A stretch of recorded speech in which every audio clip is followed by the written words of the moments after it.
Sensoscopie, le podcast de l'intelligence sensorielle. Quand on nage avec les requins, mieux vaut ne pas saigner. Des inspirations essentielles pour décoder nos ressentis, comprendre le monde, notre environnement, pour tous ceux qui cultivent l'art de percevoir et bien plus. Restez vivants dans un monde qui peut parfois sembler trop rapide, trop bruyant, trop violent, trop dispersé, insensé. Je suis Emmanuelle Motte, fœtus devenue grand-mère. J'ai souvent mouru et renaquis.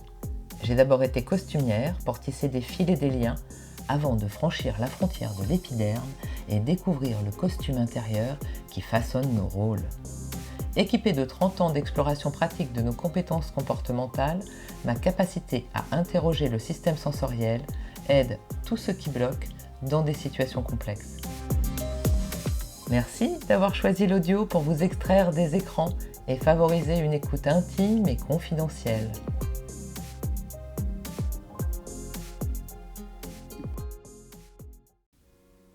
Bienvenue dans le 13e épisode de Sensoscopie, un épisode qui porte bonheur avec Bruno Vinet.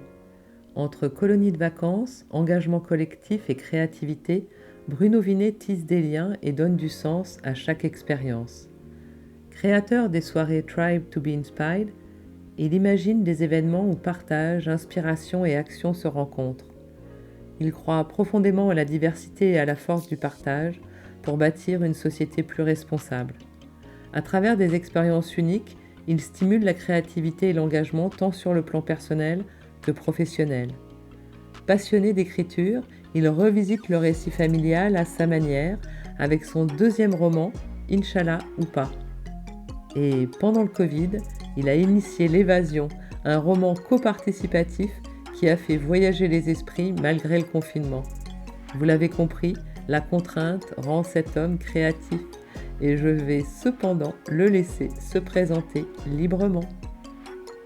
Alors je suis, si on regarde ma page LinkedIn, je me suis appelé Experience Wizard. Ah ouais, donc en fait magicien de l'expérience. C'est ça, magicien de l'expérience. Et autant aujourd'hui l'expérience c'est quelque chose dont on parle beaucoup dans les événements, etc. C'est un sujet très à la mode entre guillemets. J'ai le sentiment moi d'avoir pris conscience de l'importance de l'expérience pour faire passer des messages et faire vraiment vivre aux gens quelque chose qui vont changer leur façon d'être et leur façon de vivre. L'expérience était clé et j'ai donc depuis moi assez longtemps je suis sur ces sujets de l'expérience. Donc l'expérience ça passe par le contenu, ça passe par le format, ça passe par la surprise, il faut surprendre les gens et donc moi je suis toujours dans les recherches d'innovation, de chercher des choses différentes, surprendre comment dans des conférences, faire des conférences dans le noir pour les surprendre par rapport à quelque chose qu'ils vont entendre, qu'ils n'ont pas l'habitude. Et puis j'ai réalisé que tout ça c'était quoi ? C'était créer de l'émotion en fait, parce que l'expérience, vivre quelque chose de fort, c'est une émotion qui fait que quand on entend à ce moment-là quelque chose, on va le retenir, on va le marquer plus fort et il va vraiment contribuer à ce qu'on change et qu'on évolue dans sa façon de faire, etc.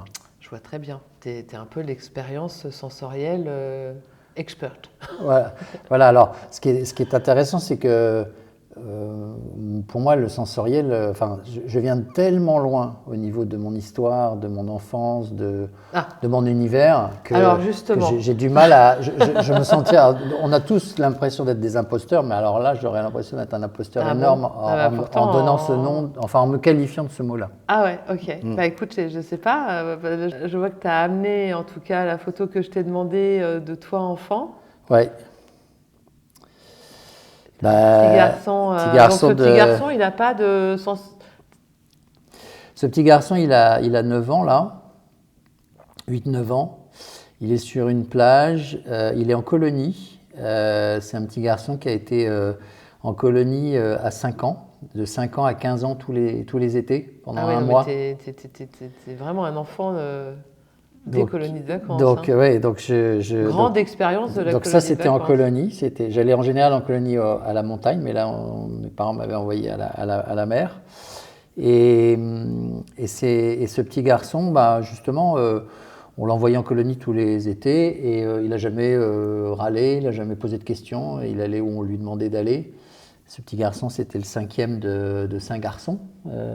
J'ai des frères j'avais des frères, j'en ai plus tant que ça, mais qui étaient vraiment, j'étais un petit dernier.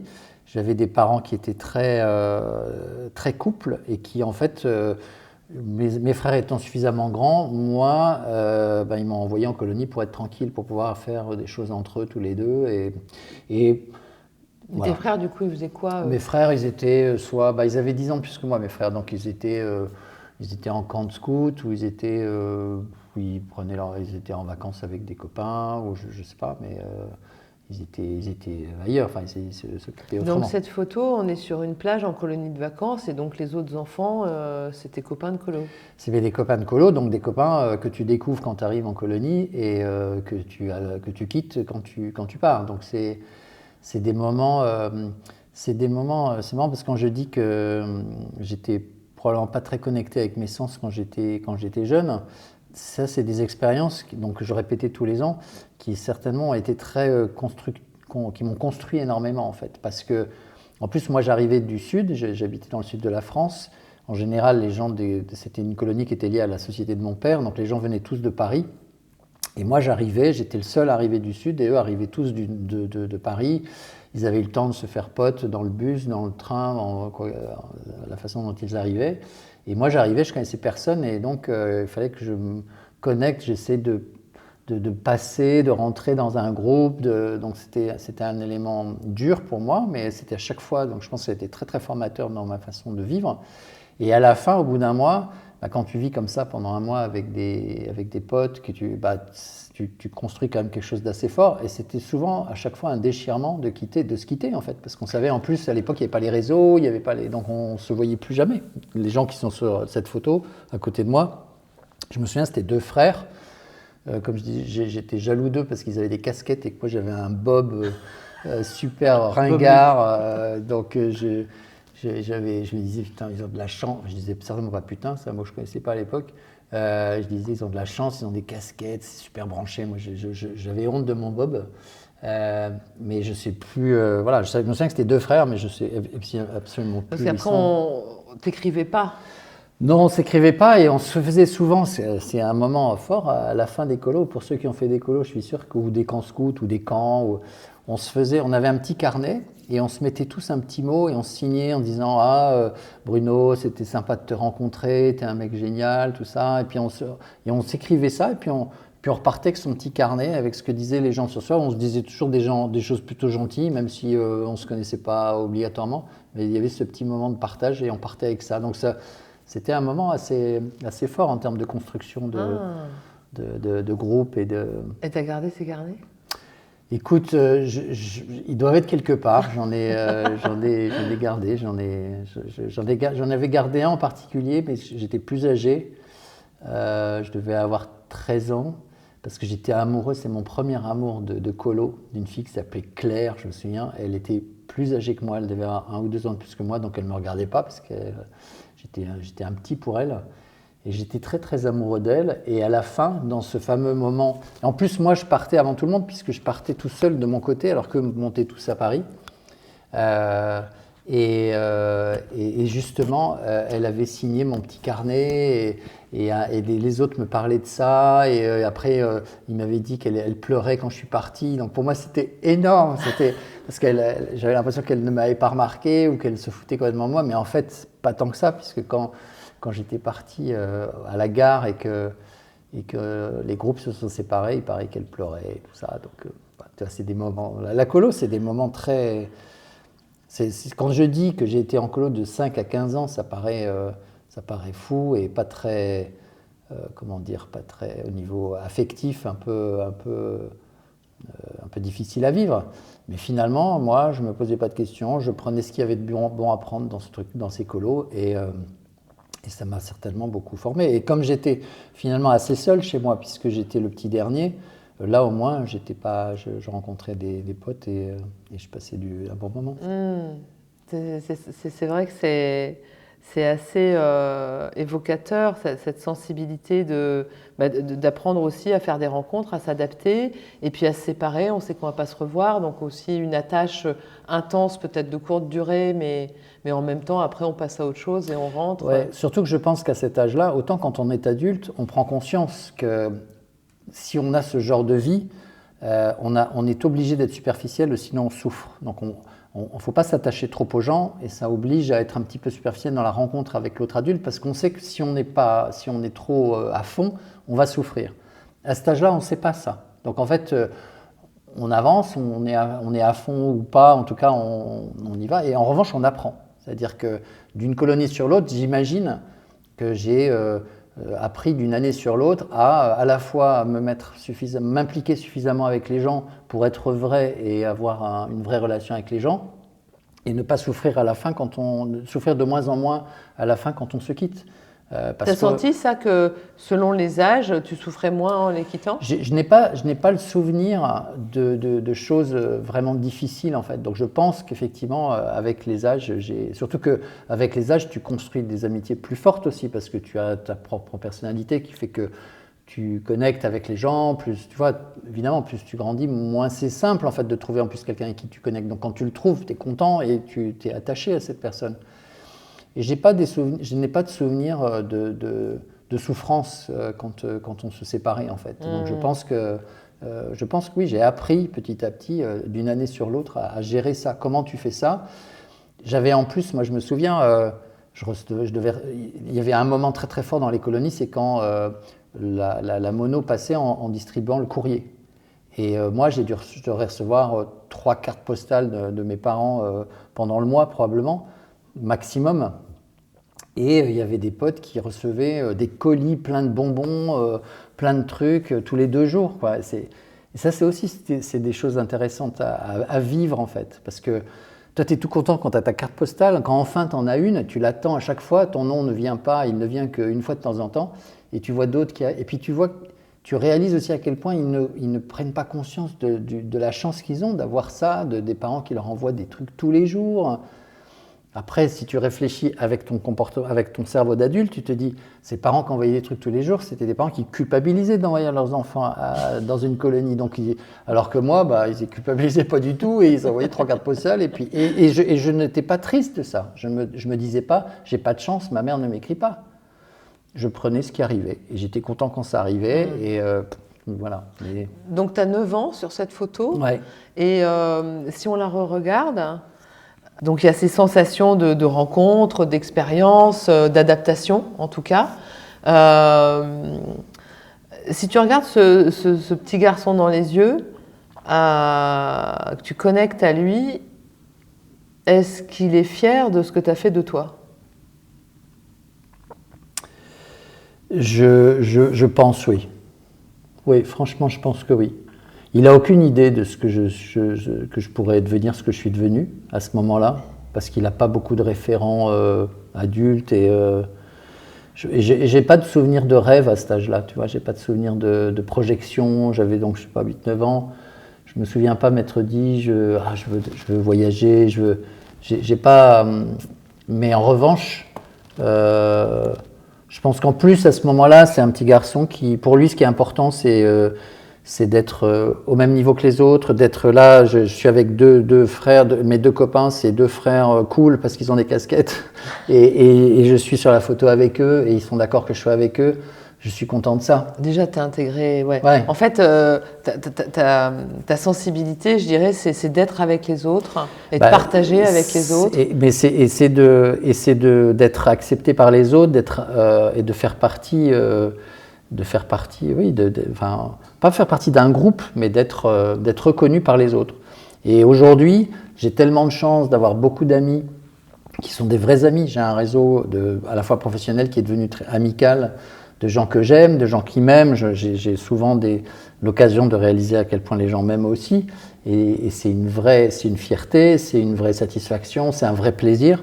Et donc je pense que cet enfant qui était justement dans le besoin de s'intégrer, d'être connecté avec des gens plus cool que lui, en tout cas plus cool dans le style que lui, il serait fier de voir ce que je suis aujourd'hui.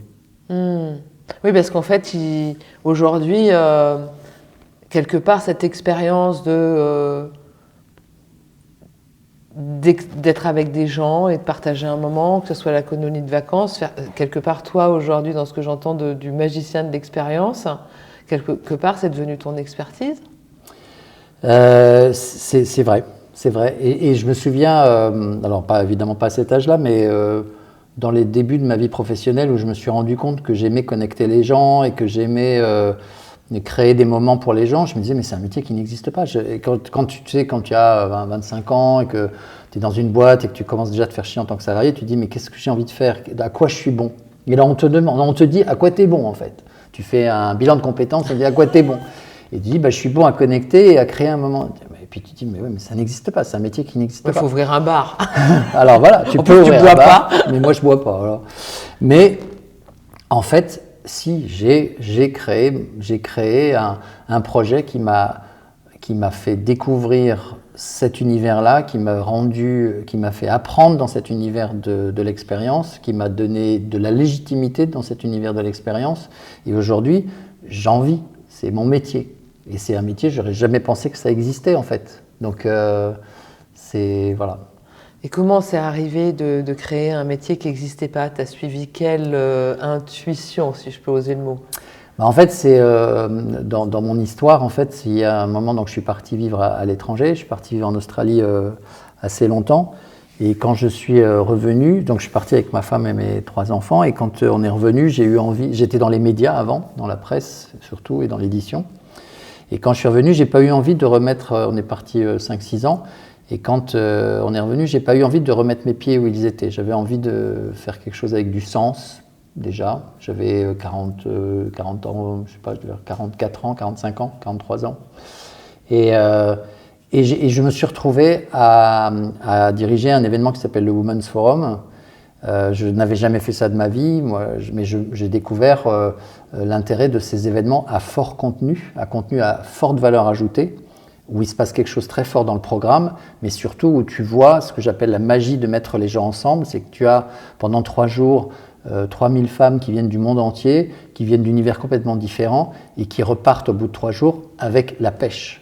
Et tu te dis, mais qu'est-ce qui se passe là en fait pendant ces 3 jours? Alors que là, il y avait juste simplement des programmes. Si tu optimises ce qui se passe pendant ces 3 jours avec ces femmes, tu fais de la dynamite en fait. Donc je me suis dit, la magie de mettre les gens ensemble, j'ai commencé à me dire, il y a vraiment des choses à faire. Et des choses, le Women's Forum, le projet était construit pour être un Davos féminin, donc c'était très cher d'abord, donc c'était très conventionnel. Donc j'ai commencé à imaginer des rencontres où il se passe des choses. Là voilà, on commence à parler de surprises, d'innovation, des choses différentes. Et j'ai commencé à imaginer ça et créer des moments où les gens se rencontrent et surtout s'aident entre eux en fait. Parce que là, on est en 2008, grosse crise, les gens vont pas bien, l'économie se casse la gueule, les gens perdent leur boulot, enfin il y a vraiment une espèce de morosité et tu sens que les gens vont mal et tu te dis mais en fait comment on peut faire pour aider les gens?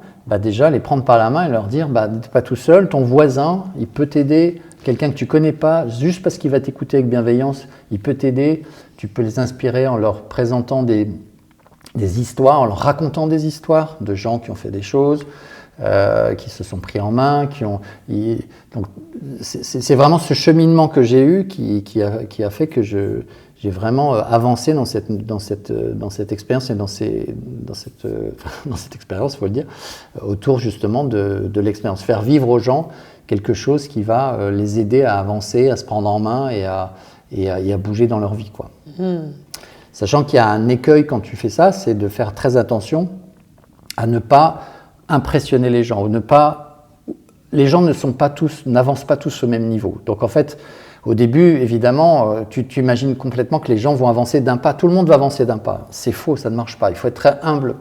Moi, j'ai appris beaucoup l'humilité sur ce sujet-là et se dire, chacun avance comme il peut et puis surtout, tout le monde ne peut pas décider de partir à l'autre bout du monde pour changer de vie et être bien dans sa peau. C'est pas possible pour tout le monde. Donc il faut imaginer quelqu'un qui reste et qui bosse à la poste, comment il peut, s'il n'est pas malheureux dans sa vie professionnelle, comment, même en restant dans son métier et en restant dans sa vie, il peut changer des choses dans sa vie pour justement être plus heureux Et s'il est plus heureux, il fera du bonheur autour de lui. Mettre de l'extraordinaire dans l'ordinaire. Oui, pas obligatoirement de l'extraordinaire d'ailleurs, parce que si tu vas chercher l'extraordinaire, tout de suite les gens se disent c'est pas pour moi. Donc il faut arriver à leur apporter des choses qui sont à leur portée pour que justement ils le fassent. Parce que si tu vas trop dans l'extraordinaire, tu perds les gens. C'est ce que je disais, mettre l'extraordinaire dans l'ordinaire. Oui. C'est-à-dire qu'il y a quand même l'effet waouh qui incite et qui donne le désir et l'élan, mais de le ramener dans l'ordinaire et le quotidien, dans le petit, dans les petites choses en fait. Des fois c'est aussi un savoir regarder, savoir écouter, savoir être avec l'autre. Dans un quotidien qui n'est pas forcément extraordinaire, où il n'y a pas besoin d'aller au bout de la planète pour voyager. Absolument. Absolument. Dans une librairie, au fin fond de la campagne, extraordinaire, et tu voyages. Donc il y a ce Women's Forum en 2008. 2007-2008. Qui t'inspire derrière Qui m'inspire cette idée de... En fait, tout simplement, je me suis dit en 2008, le monde ne va pas bien. En fait, le monde de l'entreprise, le monde du business est particulièrement de travers. Les valeurs ne sont plus là. Et en fait, je me suis dit, il faut créer un événement qui soit un nouveau Davos, parce que j'ai réalisé à quel point ces événements comme Davos avaient un poids et pouvaient vraiment changer les choses. Peut-être rappeler ce qu'est Davos pour ceux Davos, qui oui, c'est le World Economic Forum, c'est un forum qui est en Suisse, à Davos, en janvier, et qui est un événement qui existe depuis déjà maintenant, je ne sais pas, au moins 30 ans, où se rencontrent les grands de ce monde pour parler des tas de sujets politiques, de sujets économiques, de sujets sociaux. Et c'est un événement qui fait un peu référence. Une fois qu'il a lieu, il y a un livre blanc qui est publié et il fait un peu référence tout au long de l'année sur où on en est, l'état de l'art, on va dire, sur un certain nombre de sujets. Et sont invités des chefs d'État, des chefs d'entreprise, du monde entier. C'est une espèce de référent annuel qui a un poids important, justement, et qui peut donner des idées, et qui est un peu une lanterne en fait par rapport à la façon dont le monde avance. Mais c'est un monde très très classique. Et moi en 2008, je trouvais que c'était très conventionnel. Et je me disais, on a besoin de remettre un peu du sens dans nos vies, dans la vie professionnelle. Et de la diversité peut-être aussi. Évidemment, en passant par la diversité, passant par la parité, enfin plein de sujets autour de ça. Et je me disais, c'est pas Davos qui va apporter des idées nouvelles, parce que les gens qui ont le pouvoir ne vont pas scier la branche sur laquelle ils sont. Donc, il faut créer un nouveau Davos. On ne peut pas créer du nouveau avec un cerveau qui a fabriqué ce qui se passe. Oui, et surtout un cerveau qui profite de la situation dans laquelle on est. Parce qu'en fait, tant qu'il n'y a pas d'inconfort, pourquoi le changer ? Eux sont en vie et en profitent. Donc, l'idée, c'était de créer un nouveau Davos, un univers complètement différent. Donc, en m'appuyant sur mon expérience au Women's Forum, et c'est là où j'ai eu l'idée de cet événement qui s'est appelé Tribe, comme tribu, Tribe to be Inspired. Je me suis dit, c'est pour ça que ça a un nom anglais, parce que j'imaginais un mouvement international qui réunissait les gens donc dans un contexte complètement différent. Et puis en fait, en avançant sur le projet, j'avais déjà un problème, c'est qu'un événement international comme Davos, le problème qu'il y a, c'est qu'il y a des tas d'avions qui arrivent du monde entier, en particulier des avions privés, parce que c'est les grands de ce monde qui s'y retrouvent, et qu'au niveau écologie, c'est pas génial. Et surtout, j'ai pris conscience aussi que ce mouvement international qu'on veut pour que les choses bougent et changent, pour plus de valeur, plus de sens, on n'y arrivera pas si on reste international en fait. Chaque région, parce que les gens sont connectés dans la région, etc., on a besoin en fait de faire des choses beaucoup plus locales. Et donc finalement, j'ai créé le premier tribe que j'ai créé en 2011, donc Tribe to be Inspired. Il y avait une centaine de personnes et c'était à Paris. Et donc j'ai mis en place des pièces d'impulse que j'avais en tête pour essayer quelque chose. Et le seul brief que j'avais, d'abord j'ai dit aux gens, vous venez, vous ne savez pas ce que vous venez voir. Donc les gens sont venus, les 100 premiers sont venus vraiment par amitié, parce que dans l'ensemble c'était des gens que je connaissais, parce que vraiment, j'ai dit, en plus c'était payant. Vous venez, puis vous verrez bien. C'était le prix d'une place de théâtre, on va dire. Je crois que c'était 30 €. Oui, c'est ça, même pas. Le thème c'était Oser ma vie, et vous verrez bien. Et c'était une soirée. C'était une soirée, et c'est construit, et ça a été construit, et ça finalement, pendant 10 ans, 15 ans, ça a toujours été le même modèle, parce que ça fonctionnait très très bien. C'est construit autour de personnes inspirantes qui viennent s'exprimer dans un format court un peu à la TEDx, donc ils parlent court, mais ce sont des gens qui viennent raconter, parce que quand tu demandes aux gens de prendre la parole, il y a deux principales façons de prendre la parole, soit tu exposes, soit tu racontes. Un savant comme Michel Serres était un mec extrêmement inspirant, mais il exposait, et il était inspirant par sa connaissance et son savoir. Moi, j'allais chercher des gens qui racontent, de manière à ce que quand tu les écoutes, même si tu es à 300 km de ce qu'ils racontent, parce qu'ils vont parler de ce qu'ils ont ressenti, leurs émotions, ils vont te toucher. Incarner, ils incarnent. Ils incarnent et ils l'ont vécu. Donc ça va te toucher. Enfin, à un moment ou à un autre, ça va te toucher. Donc c'était donc d'abord c'est des personnes inspirantes qui venaient parler, et ensuite des ateliers où les gens se mettaient en petits groupes différents et allaient choisir un atelier du clown, de l'impro, du yoga, on a testé plein de formes d'ateliers différentes. Et pour moi, l'intérêt de l'atelier, c'était de vivre, pour les gens de sortir un peu de leur zone de confort, de tester des choses nouvelles, mais surtout de se rencontrer en fait. C'est-à-dire que tu te retrouves à un atelier de clown avec quelqu'un que tu ne connais pas, et après le moment du buffet, quand tu te retrouves devant le buffet, tu parles d'autre chose. Tu as vécu d'une expérience ensemble. Et tu as vécu une expérience ensemble, et du coup, tu vas parler d'autre chose. Tu ne vas pas parler tout de suite de ton boulot, tu vas parler d'autre chose. Et ça crée donc une ambiance très particulière qui fait que après le buffet, on avait un moment d'intelligence collective où on faisait travailler les gens par petits groupes sur le sujet sur lequel ils étaient venus pour la soirée, et ça faisait des choses extraordinaires. Et pour moi, c'était là où on prouvait aux gens, voilà, tu as à côté de toi quelqu'un que tu ne connais pas, qui ne te connaît pas, qui n'est pas un spécialiste de ton sujet, tu lui parles de ton sujet, et parce qu'il t'a écouté avec bienveillance, il peut te donner des éléments d'information, d'idées complètement, auxquelles tu n'as pas pensé du tout. Et c'est très, très, très... Et lui, il sera très, très satisfait de t'avoir aidé, et toi, tu seras content. Et dans les tribes, puisqu'après, il y en a eu de nombreux, et on était limité à 200-250 personnes, mais on a eu des moments où on était vraiment on était plein. C'est des soirées qui marchaient très bien. On en faisait 2 par an. On a des gens qui ont monté des projets en s'étant rencontrés à Tribe. Il y avait des dîners, des gens qui s'étaient rencontrés à Tribe qui faisaient des dîners derrière pour se retrouver. Il y a eu des enfants Tribe. Il y a eu des enfants Tribe, il y a eu des couples qui se sont créés. Enfin, c'est génial de se dire qu'il y a eu des changements de profession avec Tribe. Il y a eu beaucoup de changements de profession, et pour moi, à chaque fin de soirée, je demandais toujours est-ce que quelqu'un a quelque chose à partager, et vraiment, à chaque fois, il y en a au moins un ou une qui se lève et qui dit « Moi, je suis venu, je ne savais pas ce que je venais voir, j'y connaissais rien, mais cette soirée, moi j'ai un projet dans les tiroirs, demain, je l'ouvre et je m'en occupe, et je le fais. » Ça recentrait chacun dans ce qu'il avait à faire, en fait. Parce oui, que ça donnait des permissions.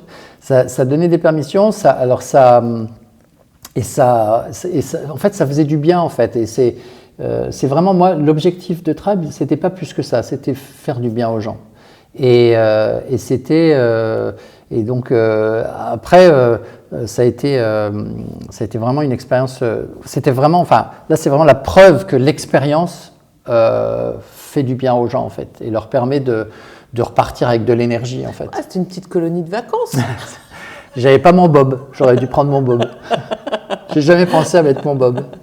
Donc ce petit enfant de la plage, étant content d'être sur la photo avec ses camarades de jeu et ses casquettes, parce qu'ils ont une casquette, quelque part, tu as reproduit quand même un peu cette ambiance assez amicale, finalement, parce que même si on ne se connaît pas, dans les tribes, il y a une ambiance de camaraderie quand même, je trouve. Je pense que c'est l'ambiance bienveillante, en fait. C'est la bienveillance. Moi, je pense que j'ai été très porté toute ma vie professionnelle et autour de l'humain, en fait. Et la bienveillance, c'est de se dire que c'est quand même plus simple de sourire que de faire la gueule. C'est quand même plus simple d'écouter que de se fermer. Et qu'on apporte beaucoup en étant bienveillant. Et puis, au fur et à mesure qu'on avance dans la vie autour de ces sujets-là, on se rend compte qu'en fait, être utile, tu apportes énormément à celui pour lequel tu es utile, mais en ayant été utile, tu te fais tellement de bien. Et c'est humain. Moi, je me souviens, je ne sais pas si tu connaissais, il y avait un petit film qui s'appelait Bouillu, sauver des eaux, qui était avec Michel Simon. Je me souviens quand j'étais gamin en noir et blanc, c'était vraiment. Et c'était un bourgeois la voix de qui. Michel Simon. Oui, je parle comme ça. Et c'était un bourgeois qui, je me souviens plus qui jouait, et qui, Bouillu, c'était un clochard qui saute dans la Seine, et le mec saute pour attraper le clochard. Et donc il lui sauve la vie.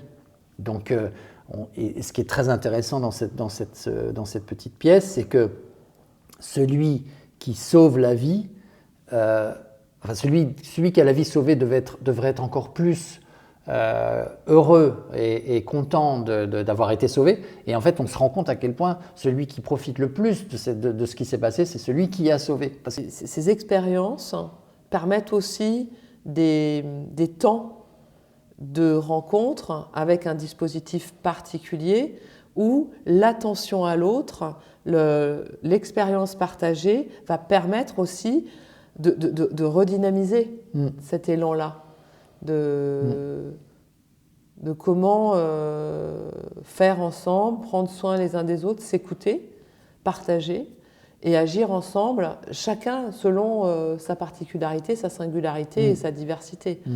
Donc c'est sûrement ce que tu as appris en colonie de vacances. Probablement. Quand ceux qui venaient de Paris avaient des casquettes et ceux qui venaient d'Aix-en-Provence avaient des bobs. Celui qui venait. Tout seul. Tout seul.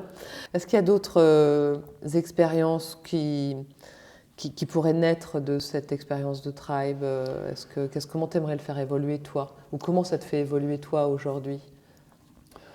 Moi, je continue dans des événements où j'ai organisé la programmation du So Good Festival à Marseille l'année dernière, et j'ai essayé d'imaginer toujours quelque chose de nouveau, quelque chose de surprenant. Et ça, c'est vraiment pour moi l'objectif, c'est d'essayer de mixer beaucoup plus les gens. J'avoue que Tribe, c'était génial, mais c'était très entre-soi, c'était très bobo, c'était mon réseau à la base, et puis après ça s'est développé à plein de gens que je ne connaissais pas, mais malgré tout, c'était parisien, c'était quand même...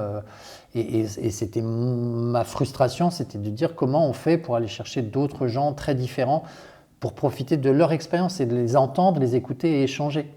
L'objectif du So Good Festival, c'est parti du magazine So Good, c'est de dire s'engager, c'est pas que chiant en fait. S'engager, ça peut être fun. Et donc c'est le So Good Festival, il y a de l'humour, il y a de la musique, il y a des concerts et il y a des discussions, mais essayer dans ces discussions autour de l'engagement, de créer une façon de discuter qui est différente.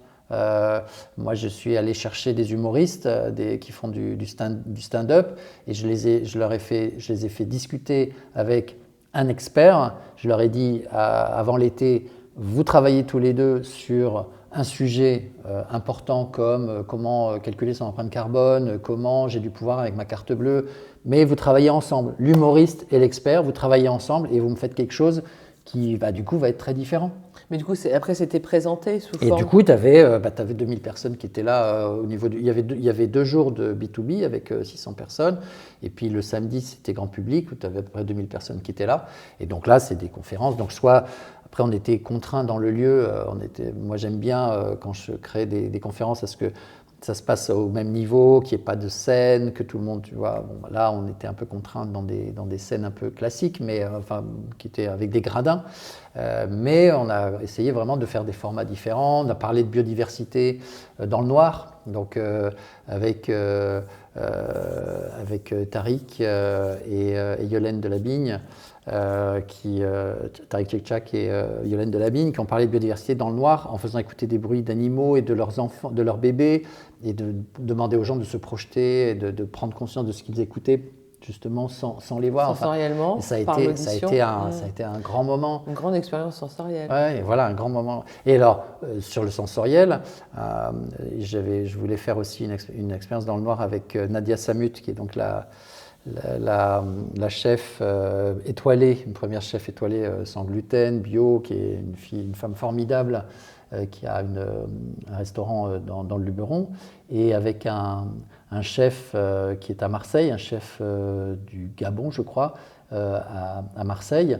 Et quand je leur ai dit, il faut parler des saveurs dans le noir. Et ils me disent tout de suite, ah mais on va mettre des odeurs. Et je leur ai dit, non, les odeurs dans le noir, ça a été fait 1000 fois, c'est trop facile. Moi, je veux que vous soyez dans dans le parler, Oui, comme et le que vous restaurant arriviez, oui. que vous arriviez à faire rêver, faire envie, faire saliver, faire comprendre les saveurs par vos mots, par votre imaginaire à vous, pour que les gens se projettent. Et pas d'odeur. Mais c'est intéressant parce que Oui. c'était nouveau ça. La sensation de l'imaginaire. Voilà, c'est la ça. Puissance de... La puissance. Moi j'écris aussi, j'écris des romans et j'ai découvert d'abord le plaisir quand on écrit de se projeter dans un imaginaire et de faire ce qu'on veut de nos personnages, de notre histoire et de projeter les gens.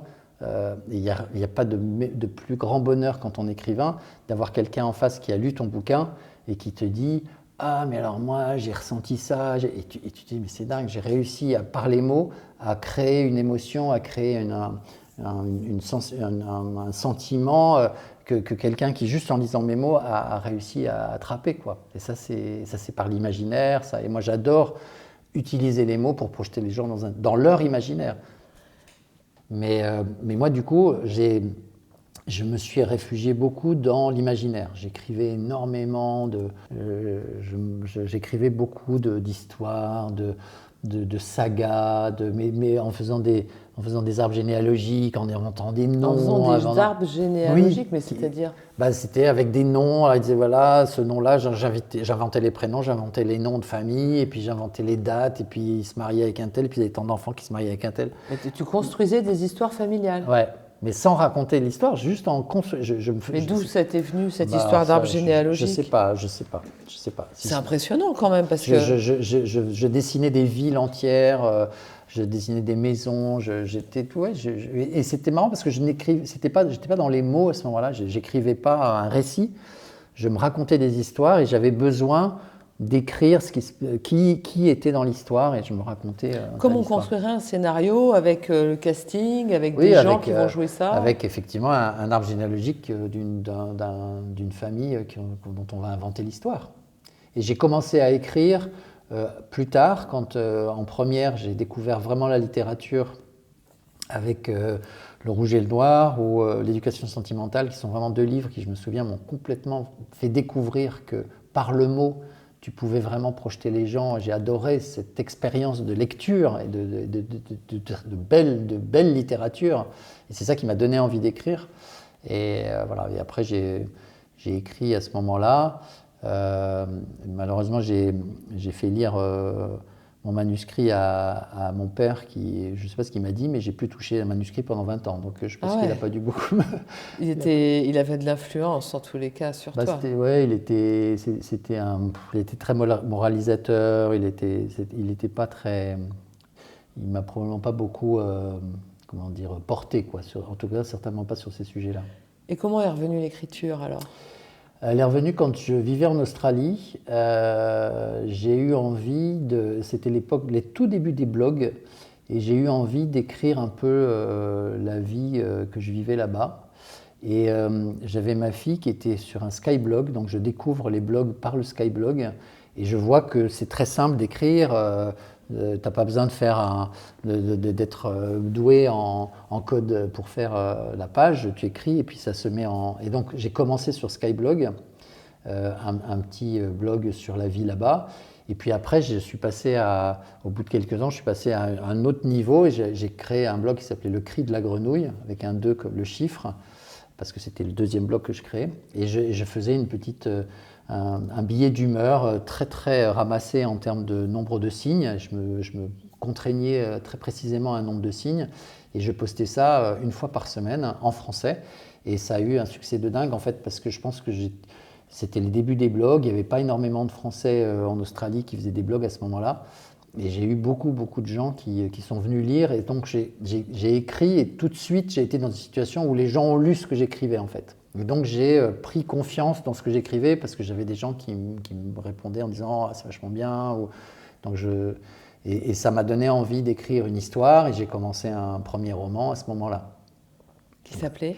Qui s'appelait Sens interdit, qui était un roman fantastique. Donc là on est en... Là il est sorti en 2011, Sens interdit. Pendant le confinement, je me suis remis à écrire un peu en challenge, en défi. J'ai écrit un roman participatif, c'est-à-dire que j'ai posté sur les réseaux, un chapitre, je proposais des suites, les gens votaient, et sur la base de leur vote, j'écrivais le chapitre d'après. Expérience de coécriture. Une expérience de... Enfin, moi, ce n'était pas de la coécriture, mais c'était de la co-conception, et moi, j'écrivais. Et je me suis éclaté, les gens étaient éclatés, ça a vraiment beaucoup, ça a aussi très très bien marché par les réseaux. Il y avait des groupes WhatsApp qui se créaient pour essayer d'influencer le vote, enfin, c'était très amusant à voir. Et ça, je me suis dit, mais en fait, j'adore ça, c'est trop con, il faut que j'écrive plus. Et donc, quand le confinement s'est terminé, j'avais un projet de livre autour de l'histoire de la famille de ma mère, et je me suis plongé là-dedans, et j'ai adoré me plonger dans l'histoire, sur Internet, trouver un tas d'éléments d'information qui m'ont permis d'écrire un roman sur l'histoire de ma mère, et en faire un roman autour du destin, et de qu'est-ce que tu fais des valises que tu portes, tu les ouvres pas, comment tu avances avec ça. On rejoint un peu l'arbre généalogique que tu faisais quand tu étais petit avec donc tu avais déjà le prédispositif de bon allez, on va inventer des histoires des autres, mais finalement l'histoire de moi déjà il y a beaucoup à faire. Il y a beaucoup à faire. Et surtout c'est intéressant dans un arbre généalogique, on a énormément d'informations en fait. De quel genre d'informations? Avec un nom, un prénom, une date de naissance, une date de mort, et puis avec un peu de chance si on sait le lieu de naissance et de mort et de mariage, on a énormément d'informations sur. Moi par rapport à l'histoire de ma famille, j'ai appelé ça un roman parce que il me manquait énormément d'informations et j'ai dû beaucoup broder à partir des informations que j'avais. Et grâce à l'arbre généalogique qui m'avait été fourni par une cousine, j'ai pu retrouver des choses et inventer, enfin en tout cas construire une histoire à partir des informations de l'arbre généalogique. Donc, et ça j'adore ça, moi.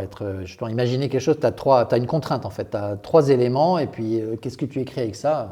Moi j'adore ça. Et tu penses que ça influence Enfin, toi, en tous les cas, le fait d'aller enquêter un peu comme ça sur l'histoire dans l'arbre généalogique, ça a éclairé ce que tu fais aujourd'hui, ou ça t'a appris des choses, ou ça t'a fait comprendre des choses?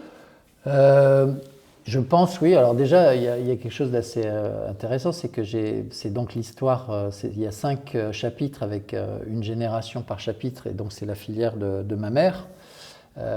Et on me dit souvent, c'est un livre que tu as écrit en hommage à ta mère.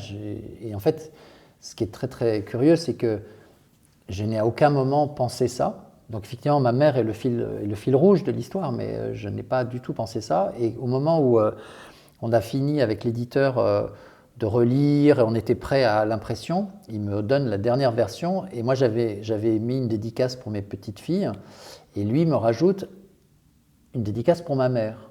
Et je vois ça et je dis, j'ai jamais dit ça. Donc j'allais lui demander de l'enlever, puis j'ai réfléchi un petit peu.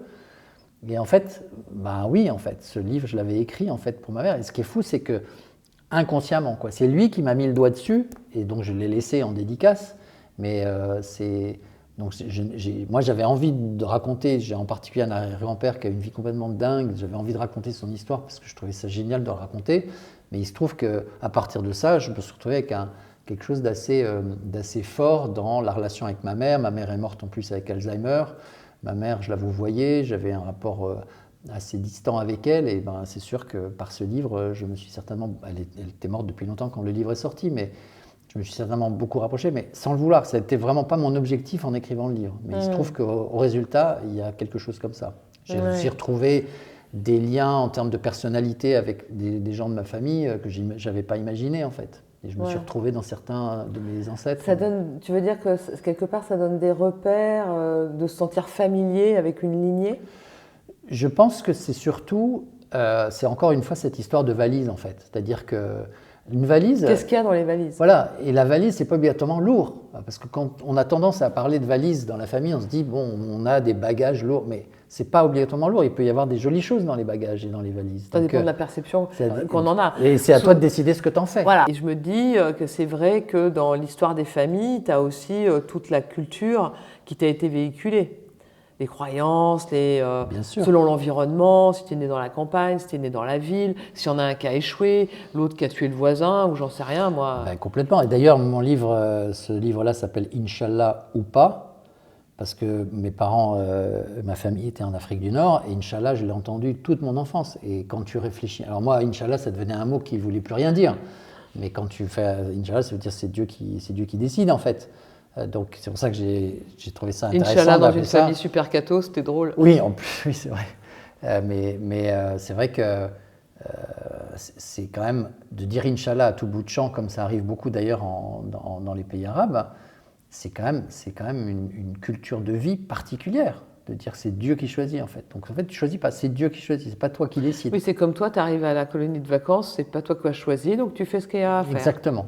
Quelque part, c'est pareil. Bah, tu fais avec. Tu fais avec et puis tu t'adaptes et surtout, tu en fais le mieux. Donc aujourd'hui, on peut dire que tu as une expertise de l'adaptation et de l'expérience pour créer du lien et des moments agréables pour les gens.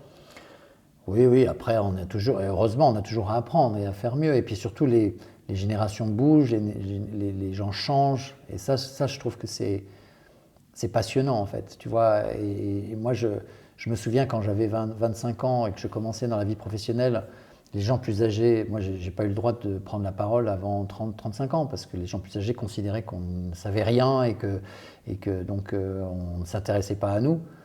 Je pense qu'aujourd'hui, le monde change d'une telle rapidité que les gens dans le boulot aujourd'hui qui n'écoutent pas les jeunes de 20, 25 ans, 30 ans, c'est qu'ils n'ont rien compris. Parce qu'au contraire, et moi qui ai un âge certain, mes enfants sont une source d'inspiration colossale. Et les jeunes qui m'entourent, que je rencontre dans la vie professionnelle, etc., c'est des gens qui m'inspirent énormément.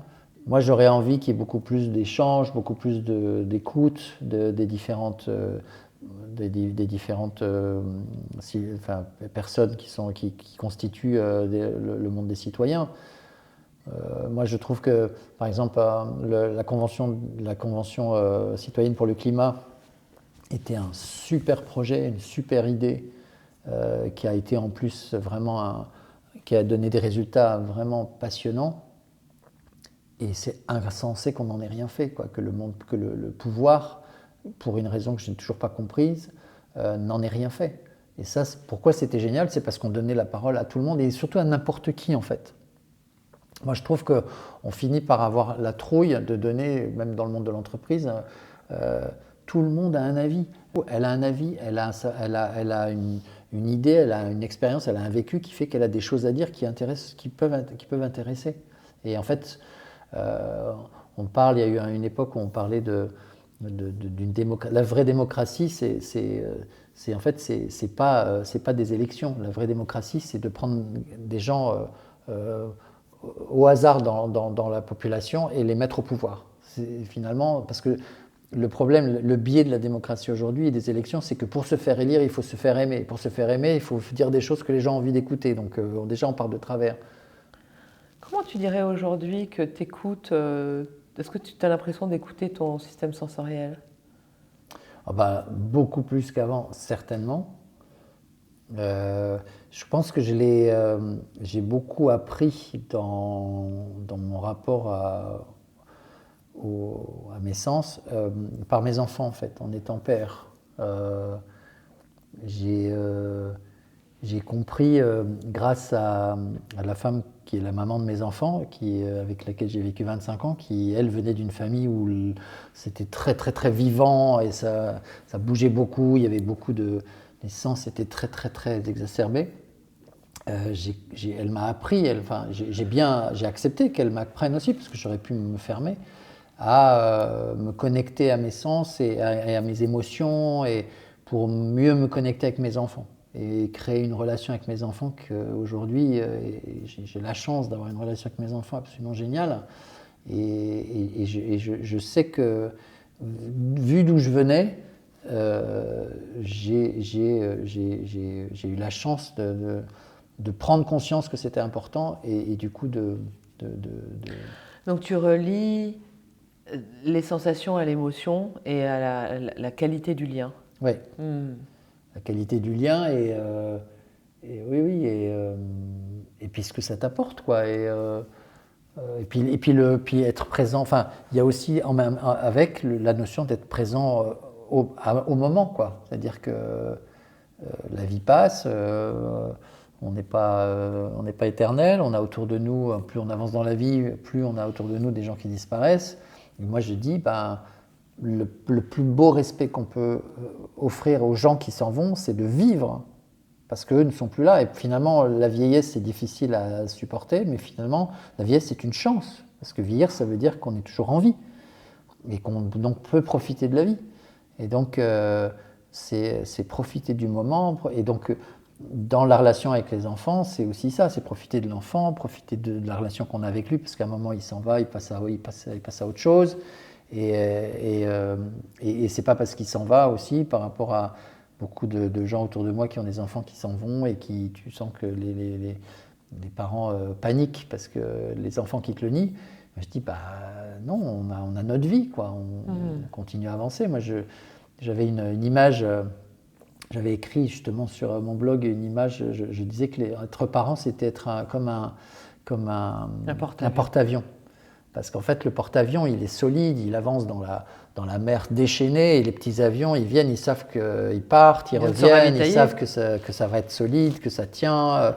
Mais le porte-avions, pourquoi le porte-avions? Parce que le porte-avions, il bouge. Et que quand l'avion, il part, quand il revient, il faut qu'il cherche le porte-avions, il faut qu'il le retrouve. Et donc, c'est ça qui est intéressant, c'est de se dire, je suis solide, je suis toujours là, ils savent que je suis là, mais je bouge, j'avance dans ma vie et je vais où je veux dans ma vie. Je ne suis pas figé je suis dans pas comment bloqué. c'était quand ils étaient petits. Exactement. Et je bouge dans ma vie et c'est à eux de me retrouver. C'est pas à moi de chercher où ils sont, c'est à eux de me retrouver s'ils ont besoin de moi. Ouais, j'aime bien cette image. C'est une belle image. Bah ça fait un bon sujet de magicien de l'expérience de la vieillesse. Je suis magicien pour bien expérimenter ta vieillesse. c'est faire de la vieillesse l'expérience la plus magique de sa vie. Mais là, alors là, tu vois, je pense que je ne crois pas qu'on puisse apprendre aux gens ça. Je crois que si tu n'arrives pas à le comprendre tout seul, de 1000 raisons, de 1000 façons possibles, tu n'arriveras jamais. Enfin, c'est pas quelqu'un d'autre qui peut arriver à te faire bouger là-dessus. C'est à toi de prendre conscience justement du temps qui passe, des gens qui disparaissent autour de toi, de la chance que tu as de vivre quelque chose, de voir quelque chose, de la beauté du monde, de la beauté d'un enfant qui sourit. C'est ça qui fait que C'est une sensibilité. Ouais. Mais il y a quand même, de la même façon que tu as inspiré avec les tribes, des partages, des récits, par un récit et un partage, on peut inspirer, partager une expérience qui ouvre des possibilités et donne des permissions. Oui, mais de toute façon, c'est vrai pour toute expérience, comme je disais tout à l'heure, il faut être très, très humble quand tu fais ce genre de choses, parce qu'en fait, les gens en face de toi, ils font ce qu'ils veulent, en fait. Mais de toute façon, il n'y a pas de problème. Mais l'important, c'est que... Tu vois, quand je dis magicien, en fait, tu es magicien de toi-même. Oui, c'est ça, tu es magicien, mais en fait, l'autre en face, il y croit ton coup ou il n'y croit pas. Quoi, et pourquoi tu as choisi ce mot de magicien, justement? Alors, c'est pas tout à fait magicien, parce que en anglais, c'est wizard. Wizard, c'est un espèce de... Sorcier. C'est un sorcier, voilà. Donc, c'est un magicien sorcier. C'est pas... Et pourquoi ce mot, alors? C'est parce que c'est le côté créer, inventer, surprendre, c'est ça. Dans l'expérience. Ça fait partie, c'est pas pour être snob d'utiliser des mots anglais, il se trouve que mon profil est en anglais sur LinkedIn, mais c'est qu'il y a des mots en anglais qui sont plus forts. Si tu mets sorcier de l'expérience en français, ça le fait pas, quoi. Sorcier déjà. Oui, c'est ça. Sorcier de quoi que ce soit, ça le fait pas. Et magicien, je me sens pas magicien non plus. Donc wizard, c'était...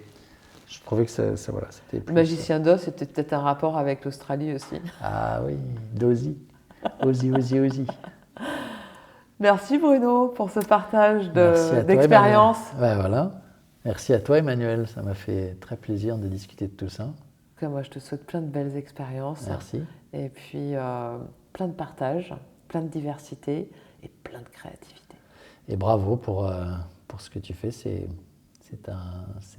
un plus dans notre environnement où on a besoin de ce genre de discussion pour avancer. En tout cas, c'était un plaisir de parler de sensibilité du monde avec toi. Merci Bruno. Merci Emmanuel.